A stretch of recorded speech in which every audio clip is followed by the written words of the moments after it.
निश्चित क्रम में व्यवस्थित रहता है, उसे हम पुस्तकालय कहते हैं। हम मार्केट में देखते हैं बहुत सारी किताब दुकानें रहती हैं, वहाँ पर पत्र पत्रिकाएं ग्रंथ सारी चीजें रहती हैं, लेकिन हम उस जगह को पुस्तकालय नहीं कहते क्योंकि वहाँ पाठकों के सेवार्थ के लिए वो किताबें नहीं रहती।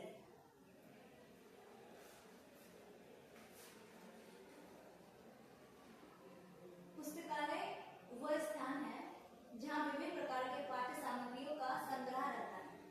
पुस्तकालय शब्द अंग्रेजी के लाइब्रेरी शब्द का हिंदी रूपांतर है। लाइब्रेरी शब्द की उत्पत्ति लैटिन शब्द के लीबर शब्द से हुई है, जिसका अर्थ है पुस्तक का घर। पुस्तकालय का इतिहास लेखन प्रणाली, पुस्तकों और दस्तावेजों के रूप को संरक्षित करने की पद्धतियों और प्रणालियों से जुड़ा है। पुस्तकालय शब्द दो शब्दों से मिलकर बना है, पुस्तक जोड़ आलय, जिसमें लेखक के भाव संग्रहित हो उसे पुस्तक कहा जाता है, और आलय स्थान या घर को कहते हैं। इस प्रकार पुस्तकालय उस स्थान को कहते हैं जहाँ पर अध्ययन सामग्री, पुस्तकें, फिल्म, पत्रिकाएं, मानचित्र, हस्तलिखित ग्रंथ, ग्रामोफोन, रिकॉर्ड एवं अन्य पाठनीय सामग्री संग्रहित रहती है और इस सामग्री की सुरक्षा की जाती है।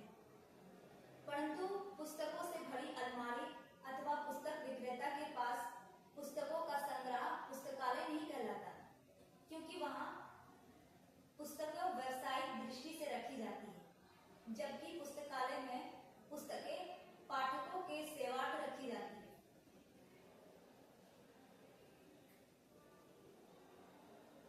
सांस्कृतिक और सामुदायिक केंद्र ये केवल किताबों की जगह नहीं होती, बल्कि सेमिनार, वाद विवाद, वर्कशॉप और कार्यक्रमों के लिए एक सामुदायिक केंद्र भी है, जहां लोगों का आजीवन सीख से लाइफ लॉन्ग लर्निंग, सूचना का संरक्षण, ये दुर्लभ पांडुलिपियां ऐतिहासिक दस्तावेजों और सांस्कृतिक रिकॉर्ड को सुरक्षित करती है।